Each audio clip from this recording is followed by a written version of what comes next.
বিভিন্ন সময় নানা কর্মকাণ্ড করে সংবাদের শিরোনামে আসেন আলোচিত ইউটিউবার ও কন্টেন্ট ক্রিয়েটর আশরাফুল হোসেন আলম ওরফে হিরো আলম।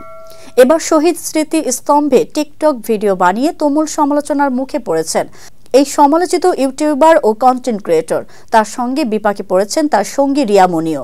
বৃহস্পতিবার বিকেলে ঠাকুরগাঁওয়ের রানীশংকৈল উপজেলার খুনিয়াদিঘি স্মৃতি স্তম্ভে জুতা পরে তারা টিকটক ভিডিও করেন। এ সময় উপস্থিত দর্শকরা টিকটক ভিডিওটি তাদের মোবাইলে ধারণ করেন। পরে তা মুহূর্তে সামাজিক যোগাযোগ মাধ্যমে ছড়িয়ে পড়ে। জানা গেছে, রানীশংকৈল উপজেলার নেকমরদ ওরস মেলায় রাজমণি সার্কাসে নাচ গান করতে গিয়েছিলেন হিরো আলম ও তার সঙ্গে মডেল রিয়া মনি। পরে রানীশংকৈলের মুক্তিযুদ্ধের স্মারক খুনিয়াদিঘি শহীদ স্মৃতি স্তম্ভে টিকটক ভিডিও বানান হিরো আলম।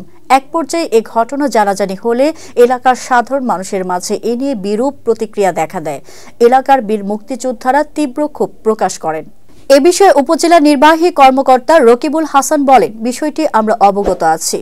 এটি অত্যন্ত দুঃখজনক ও অবমাননাকর। থানার ওসির সঙ্গে পরামর্শ করে প্রয়োজনীয় ব্যবস্থা নেওয়া হবে।